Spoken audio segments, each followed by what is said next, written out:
Welcome, everyone, to a very special episode of EUphoria. We'll just call it the EUphoria Special. We're available on iTunes, YouTube, SoundCloud, and Spotify. It's my pleasure to be joined by PapaSmithy. Now, before we start talking, I do want to clarify that we were recording this episode before Week 7, Day 2. So the all-exciting or potentially disappointing G2 versus Fnatic match has not been played, along with a number of others. So if there are any strong statements that you're like, that's crazy, did you see the most recent game? Well, we haven't. So take everything, a little bit of a grain of salt here. But Papa, it's really good to have you in the LEC and also on EUphoria. How was the first day? How's your experience been so far? I mean, firstly, it's my second EUphoria episode. I did that guest episode with Frosk when she was still an LPL caster, Deficio when he was still around, and yourself, and a different location. So I feel like we've come a long way already, both when it comes to me getting to Europe and getting to participate in the show yesterday. We've called you in one time as well. It's been an interesting couple of days, both on and off the set, but it's been a lot of fun. And you guys have got something special over here. I'm sure you guys see, lots of great luminaries, Monte Cristo talking about how the LEC is the best show in esports at the moment, and you guys are doing something really cool here. And now the EUphoria is actually brought in-house, so it's a comfortable, easy walk down from the stage.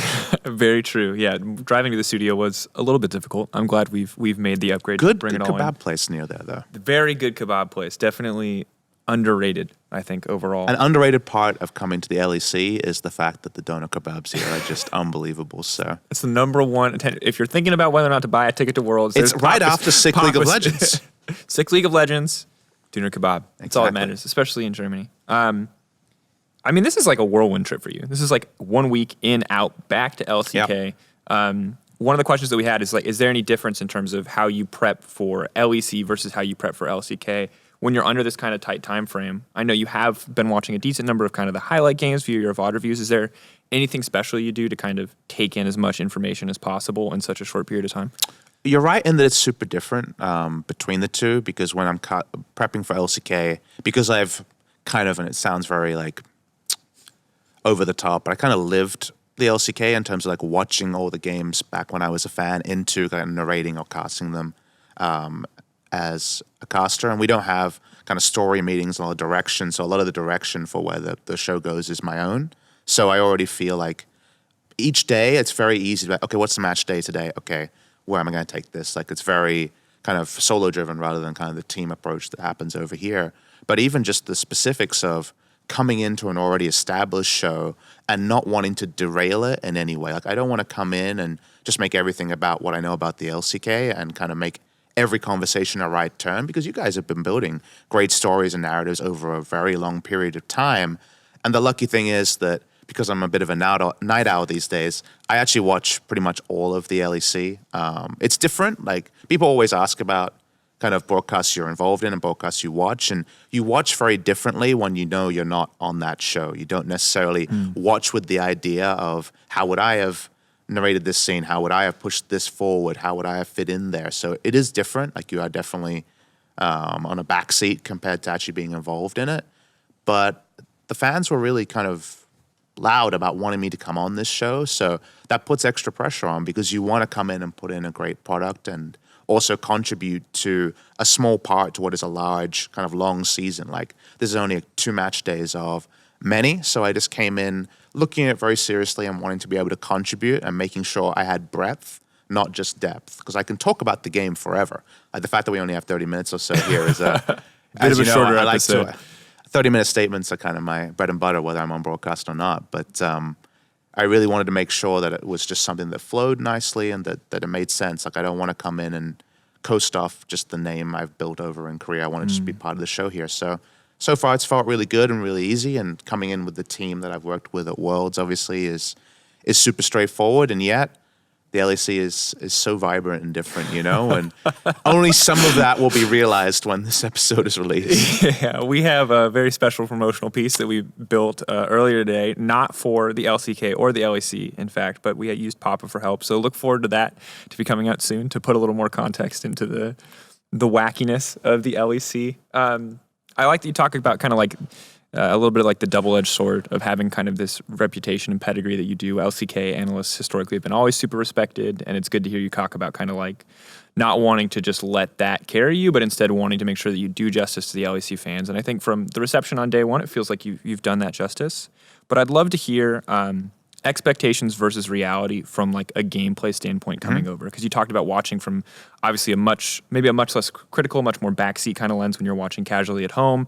How has any impressions of any teams or players kind of changed drastically now that you've been here on the ground watching them in person? Now, we are coming off one match day where it was kind of a weird and wonderful bucket of games I mean, I went 0 for 5 on predictions, so yeah. You did. Yeah, I mean, to be honest, 5 out of 5, sometimes you're just like, well, a lot of those were favorites. 0 out of 5 is almost like the wombo combo where you're like, how could anyone ever get 0 out of 5? Spider-Man movie? Like you have Rahman, who's like, let's say, taking an alternative point of view on predicting. Yeah, alternative facts is the Rahman approach. And you definitely schooled him this week. I'm the biggest inter in the You're LAC. a great golf player, you know? Like for sure, the lowest score humanly possible, folks. We changed the rules, and I'm just the only one playing the new game. If I was going to introduce you to someone, I'd say, Drakos, below par. I think that's a compliment, right? Right? You just well played on the golf analogy. I have to take that one on the chin. I don't really have a leg to stand on. Just hope for 5 out of 5 today if you're on Team Drakos right now. But it was a very different style of games. For example, I wanted to really kind of talk about how G2 kind of plays the game. And obviously, when the Garen game came in, they got walloped. It was much more difficult to talk about how they're doing stuff away from what the enemy is doing. The enemy will get a successful gank, but the other 2 lanes are where they're really generating leads. Like that didn't really apply there. Fnatic Schalke, I think I got a pretty good examination of kind of Fnatic with Reckless off the hard carry, because I feel like every time I've cast him, it was, we go back in the years, it was very much the Reckless show into kind of Reckless and Caps vying for MVPs back at a tournament like MSI last year. And now it is very much, the Karma is priority, but not necessarily going to be a hard carry champion, right? It's not the DPM outside of lane that we're talking about there. And I think Fnatic dispatched Schalke in pretty straightforward fashion. I think they were really happy with their draft and executed it well. It was definitely the Uber Shield comp with the Ivern. I don't get much Korean Ivern, right? Because Ivern has always been a pick. I think Trick played it a couple of times when he was still in the LCK last year. Peanut played the most famous Ivern game of all time, where he clearly had just picked it up the day before. This was at Brazil, MSI 2017, and was trying to contest camps right next to an enemy as Ivern, which, as we know, doesn't work. However, super great. Was able to happen from Broxo when the Aatrox at level 1 was zoning away 2 people. Good. So that was the improved version. Maybe Peanut will take some notes from that. But, the LEC expectations versus reality, I think the expectations part is the part I always listen to. When I watch EUphoria, when I watch the cast, or even when I talk to players, I talked to Broxa and Bwipo as they stepped off yesterday, and they're all still struggling with expectations. And by that, I mean the high expectations of G2 winning MSI, and now everyone's looking to Europe, including myself, being like, okay, what do the best in the business? What are they going to do? And sometimes that's just G2. Fnatic and G2 were vying just before Rift Rivals came out. Now it's a bit more open, and G2 are coming off a game with the Garen loss, and now potentially, this could be a 0-2 week for G2, and then narratives will shift very quickly. So at the end of the day, G2 have led the meta at many times in the history, all the way back to Season 1 beta, when taking 80 carries out of the mid lane and putting them bot lane with a support was an EU initiative that NA conformed to before we had quite the same global competition we do now. And now zooming forward all the way to 2019, because G2 are the reigning champions, every analyst around the world, whether they're English speaking or not, are watching G2, seeing where the meta is going and watching more and more LEC. So that mantle of favorites, or top favorites even for a team like G2, and for Fnatic, like top 2, top 3, top 4 for world competition, not just LEC, you can see it's really weighing on people, because they don't just have the 5-year odyssey of Korea always wins and Korean players kind of taking that to be a normal thing. It's that moment where the fan base, the players, the casters are all still a little bit shell-shocked, worried that those super high expectations will be completely undone, like the ribbon will be ripped off if Worlds doesn't go to plan. But I think you just have to wear it, Drakos and players out there. You need to wear it and say, you got to walk tall. You guys are the reigning MSI champions, and there's a lot to like about the LEC right now, even if specific regional rankings are pretty hazy. Yeah, I think for me, and I think you see it normally in the eyes of players. Fnatic's a good example. TSM's a good example. Orgs that already kind of have a pedigree domestically, there's already a ton of pressure, and you see it when the players come on the show and they talk about like, yes, Fnatic fan base is great, but also it's like it's a lot, especially as a young player. You got like a guy like Nemesis who was the sole center of attention yesterday, and obviously Fnatic fans are pretty high on him now. But at the start, it was a little rough. He wasn't Caps. Replacing Caps, right? And those are hard shoes to fill. And as you mentioned, the pressure only grows as international success comes through. But you talk a little bit about regional rankings being hazy. Obviously, LCK and LEC, there's plenty of hyperbolic statements going around. I've made more than a few myself. And I'm curious, is there anything that you see there that feels really concrete that you can really put your finger on when it comes to analyzing how each of these regions are going to do moving into international competition? Is there any one or anything that you have your eyes on? Because for me, obviously, we talk a lot about G2, but the rest of the LEC feels unclear. And I think for me as a whole, I don't really know what to expect from the LCK because so many people are just pointing at they're still playing, arguably a slower style than we see from G2, and a lot of people are quick to call that wrong. I think there's some smoke and mirrors that muddy the waters on what should be a pretty clear-cut debate. Because if you ask me on a very simple level, like, look at how G2 play, look at how, some of the slower teams in the LCK, which still has a pretty slow vibe, still is kind of scaling up. We're back to 35, 40, 45-minute games recently. Which playstyle do you think makes sense in the 2019 meta? And I touched on this on PGL yesterday. I still think that the fast-paced, aggressive meta being assertive, searching and destroying in terms of kills and getting turret plates, that's what Riot set up the meta for with the turret plate meta. The gold is there for 14 minutes and then gone. And if you don't take it, you can never get it back. So because of that, I definitely vibe more with the overall aggressive ethos that I think quite a few of the LEC teams take, but not all of them, right? It's not like the playstyle from G2 has filtered down all the way, and some people say that's because of player quality. Like, it's very hard to match G2 on a player-to-player level, and I think there's definitely some merit there. But even just the ethos of the game for Splice and the ethos of the game for G2 are very, very different. And that's a thing. It's not right or wrong. It can't be ascertained in best of one season, but it's definitely something that we'll return to as it gets to playoffs. The reason why I mentioned smoke and mirrors, though, is Rift Rivals Asia was so interesting from the LCK side because they came in with an assignment, just like a team comes in if they're facing G2 of these teams play one combined kill per minute. Someone's dying on either the friendly team or the enemy team every minute. So a lot more high bloody action compared to 0.7, 0.6 slower games that we see over in the LEC. And Splice is usually in that archetype as well. And so you thought there would be kind of a culture shock, right, when it comes to Rift Rivals and those two teams battling when the LPL and the LCK faced. Instead, the LCK played a lot faster, played up a lot more, were willing to contest objectives and get aggressive, and actually found ways to unsettle the LPL in that way. So they challenged kind of the bucket they'd been placed in, that I'd placed them in, because just a week earlier, they had been playing that slow building style that feels like a shout out to 2017 rather than the smartest choice in this current meta. And yet, we see that. They win the tournament, which is a big confidence boost. Like, it meant a lot of regional pride, obviously, in the Asia Rift Rivals. And we thought, okay, can't wait to get back to the LCK.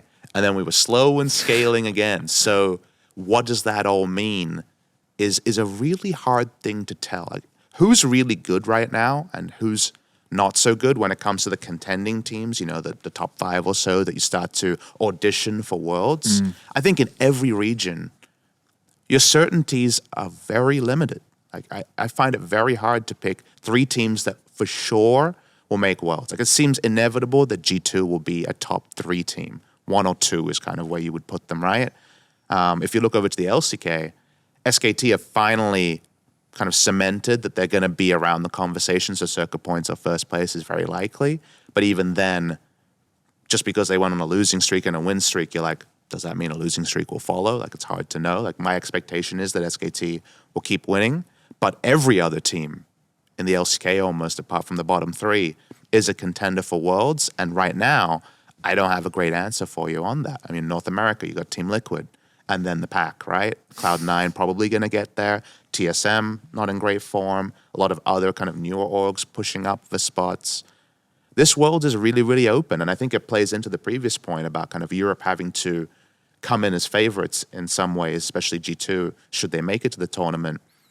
If the favorites are doubting themselves and the contenders, of the 24 teams, you're plugging in like 3, there's so much still to be written in limited regular season playoff games. And it's going to be so interesting to watch the best of 5 phase, because that's where I think when it comes to specifically Europe, like you have to look at Origin and think that should they make playoffs, they're a great prep team, they should get there.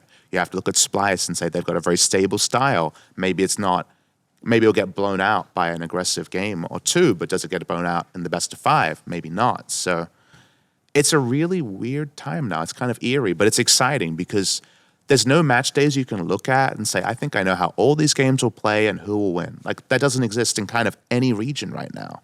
And that should mean watch more League of Legends. I mean, for me, I love it because I like that you talk about that uncertainty, and I think that we see the parallels between both SKT and G2 in that capacity. Where for SKT they've opted to play slower upon returning to the domestic league for whatever reason, right? And we probably don't have all the information there. And for G2, obviously they're so far ahead of the pack. It feels like sometimes that they get to play things like Garen that we saw yesterday, and they get to mess around, and it's hard to know what their ceiling looks like. And I feel like it's hard to also know what the potential list of styles that SKT can bust out. And even approaching them, I bet, as a casting team might be hard.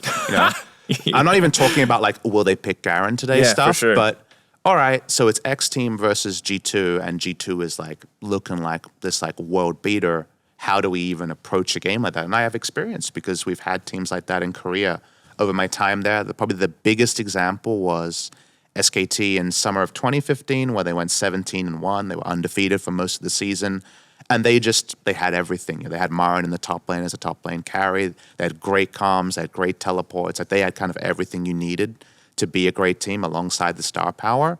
And it became almost auditioning the other 9 teams to try to contend. And you would watch other teams and be like, no, they can do it. They could challenge them. 2-0 comes through and you're like, oh boy, like, what do we say this week?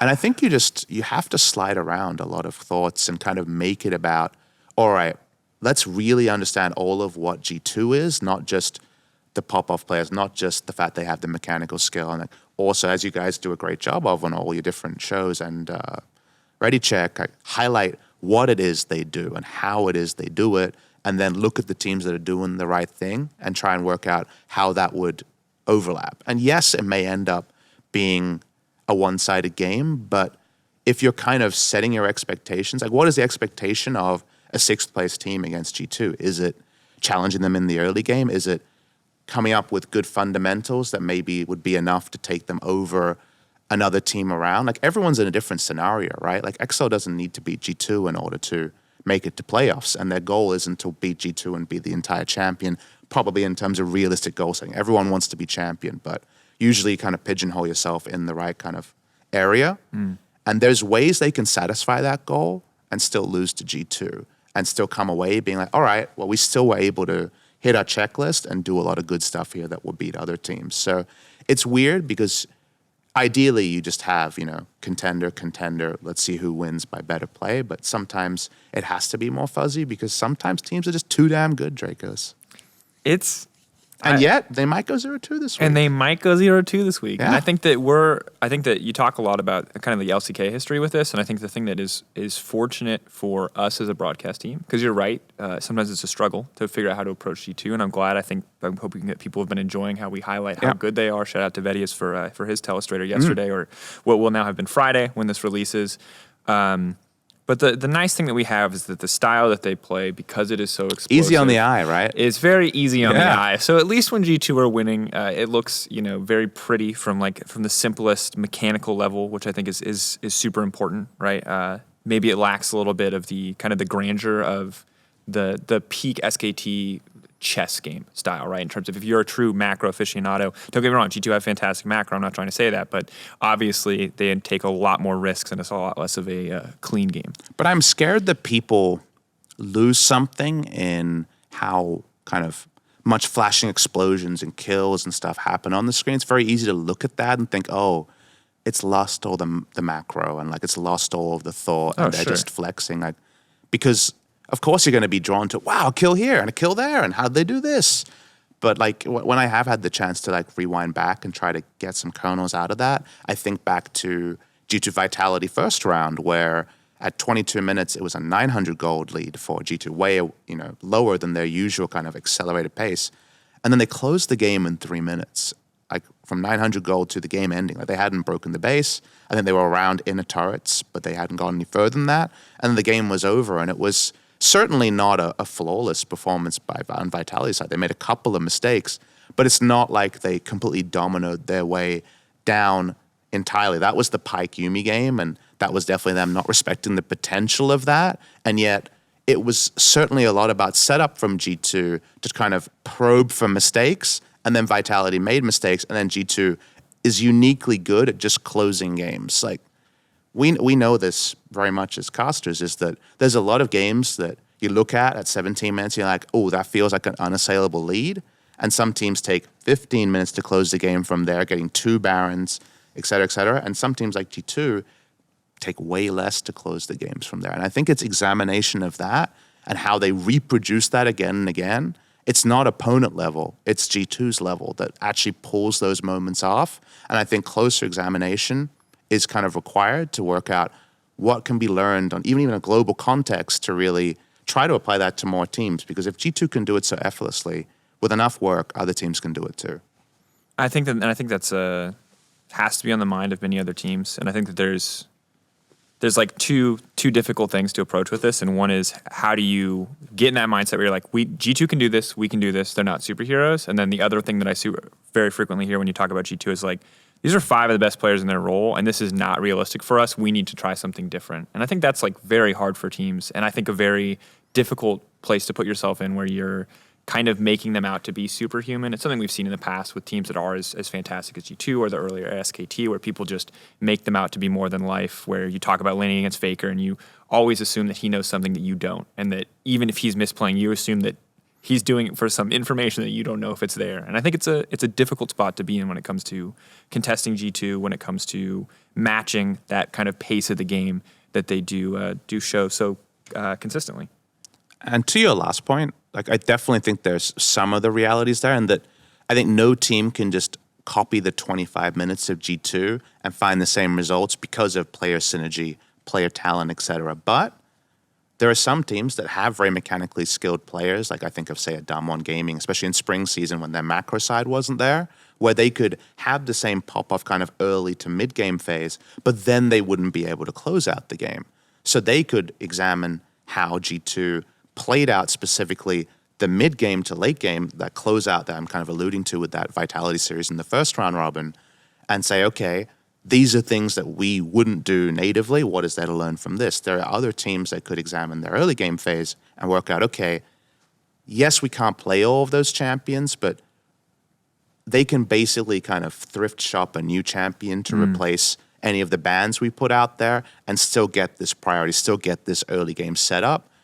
How are they getting it? What are they doing with it? And how does what our strengths have intersect with that to find a way to at least curb some power from it? Because it shouldn't be as simple as G2 gets 2 lanes, you get 1 lane, or G2 gets 3 lanes and you get 0 lanes. So definitely easier said than done.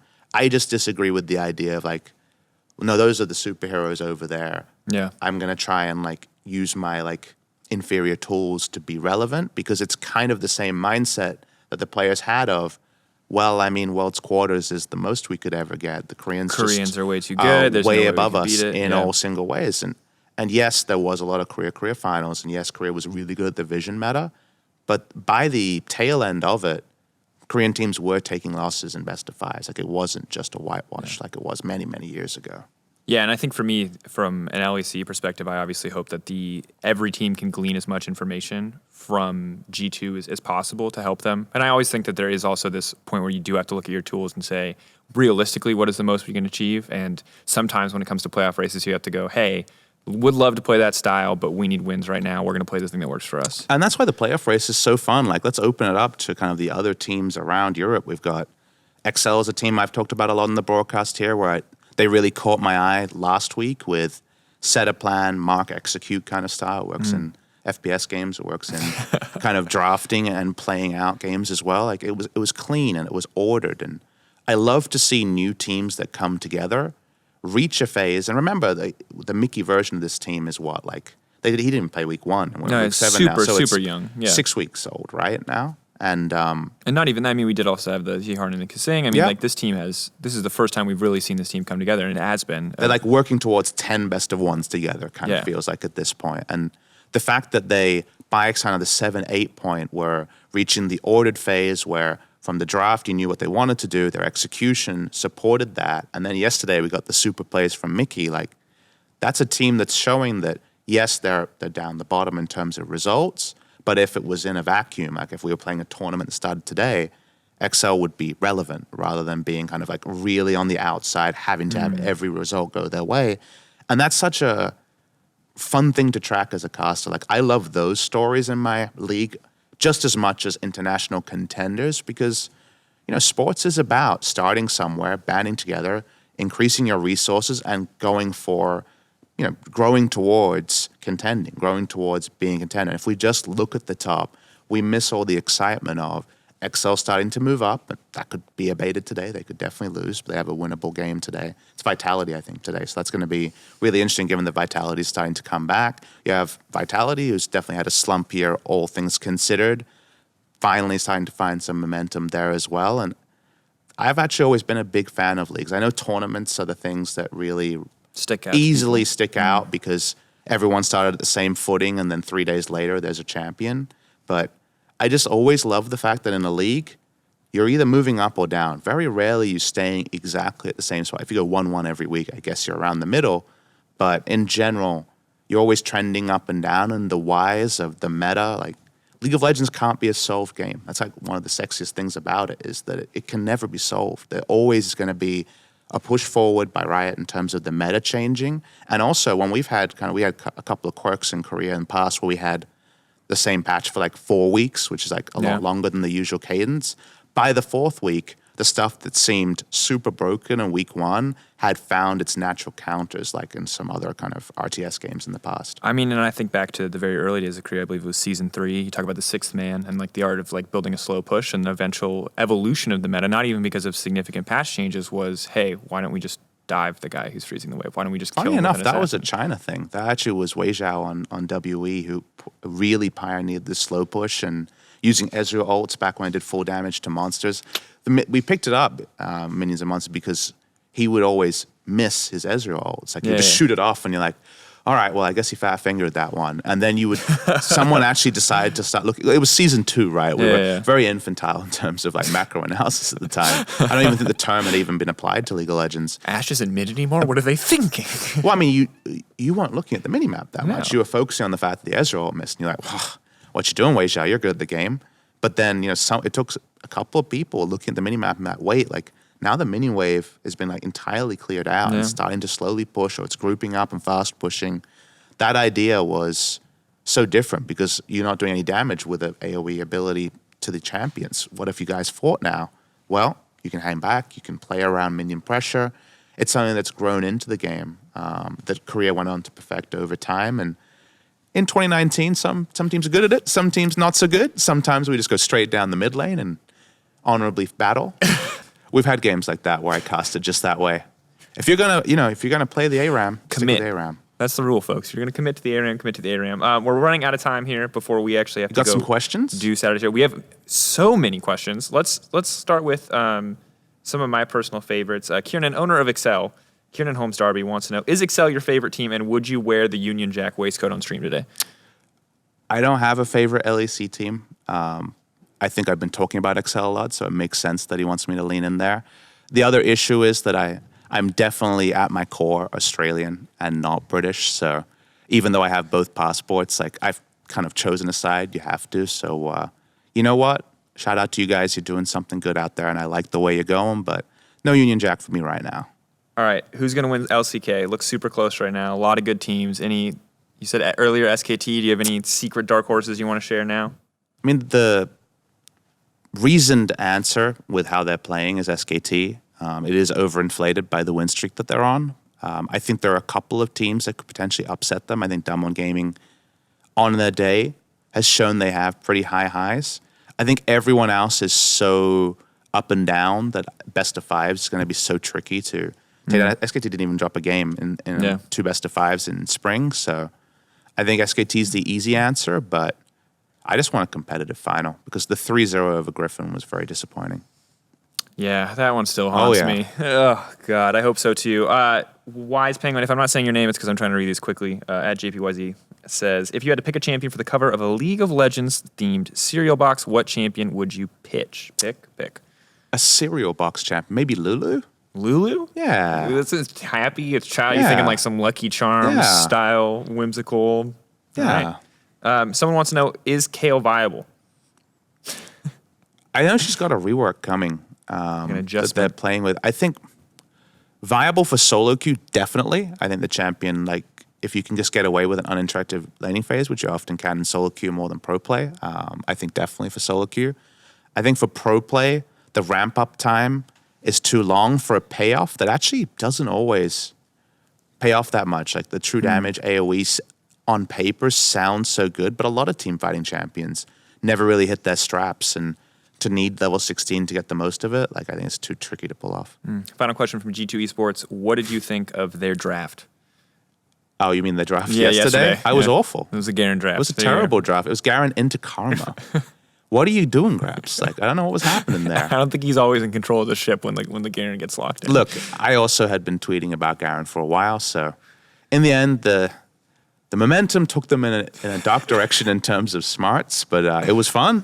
It was fun. Can't complain with fun, right? All right. Thank you so much for this kind of abridged 30-minute episode of EUphoria. Pleasure. Always good to have your thoughts kind of on League as a whole. It's a beautiful game, folks. I hope you've enjoyed this last weekend. We'll be coming out on Monday, so you will have enjoyed the Fnatic G2 game. I hope for our sakes, as we will be casting it alongside Vedius, and also for your sakes, that it was a total banger. But otherwise, the regular weekly episode of EUphoria will be out on Wednesday, this time featuring Splice. We can talk about where they sit. Maybe it'll be an 0-2 week for them, too. We're going to have to find out. We're going to see. Anyway, we'll see you next time.